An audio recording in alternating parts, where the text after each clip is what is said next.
All right, you've got a ton of ideas, so now what? How do you know which ones are worth pursuing and which ones aren't? You know, people often say to me, I think in an effort to be innovative, that there's no such thing as a bad or a wrong idea. I call BS on that. In reality, not all ideas are created equal. Some won't work because the timing isn't right or because it's just not a good idea given your goals. Some are better because they fit your criteria or help you stand out and accomplish something in the marketplace. The reality is some ideas are worth pursuing and some simply aren't. But how do you know? And how do you make sure that you aren't filtering out too soon? At the front end, you want to go wide, explore all the options, get all the possibilities out on the table like I did. But the key is, once you've done that, is to have a system for filtering your ideas down. And you know, even if you had a million ideas, a million great ones, you can't pursue them all. None of us, big or small, have the resources to go after every idea.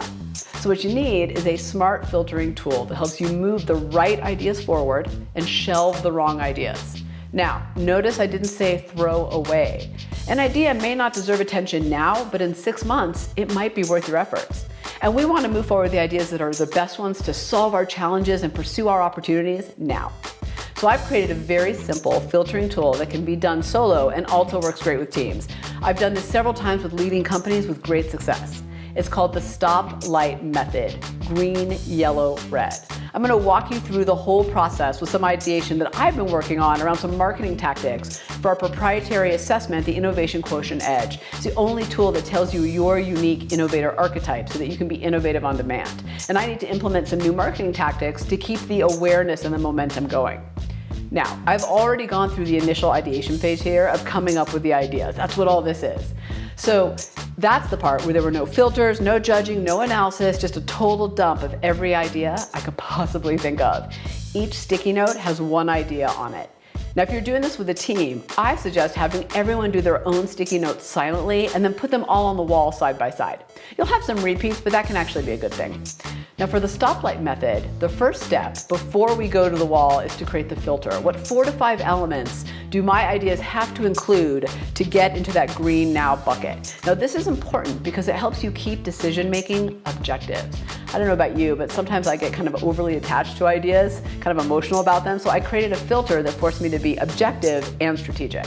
4 or 5 things, not so many that it's impossible, but enough to make sure the key elements are included.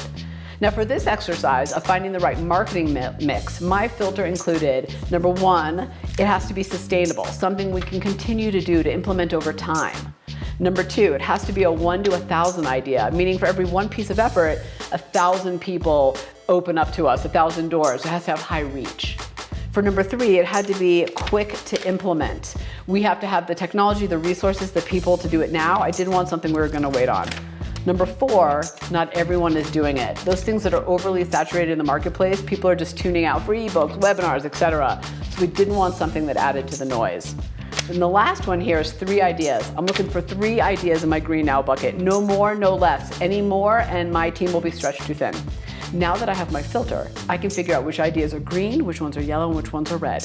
So I have 4 columns here. I have green now, green later, yellow, slow and explore, and red, not a fit. In order for ideas to fit into the green now column, they need to fit all the elements in the criteria I just shared. Wow, let me try saying that again, shared. For green later, I may think it's a great idea, but I found the right 3 and these ones are gonna have to wait.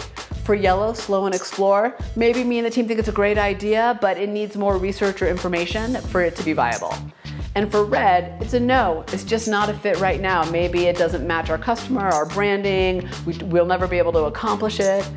Now I'm gonna speed up this part of the video, but as you'll notice in this exercise, things get moved around a lot. An idea may start in green now, but after I put another idea up, I realize it should go to green later, or maybe something starts in green later, but then I realize after more discussion, it really requires more information, so it goes to yellow. So it's gonna go all over the place.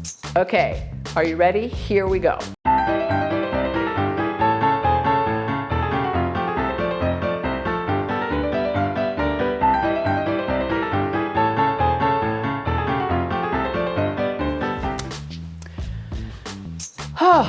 Now I'm down to 3 ideas that fit my criteria and are the right mix. Having the stoplight method really does help you narrow down to the best of them and push away all that other clutter. And I think my favorite thing about this exercise is all it takes is a bunch of sticky notes, some Sharpies, and a wall. I would encourage you to capture all the ideas, including which buckets you put them in, for a later time as well. It's good to have all that information. You'll find that something on this wall may help you in a later session. But most importantly, for now, you can move forward with clarity because you've got your green now bucket. So get to it.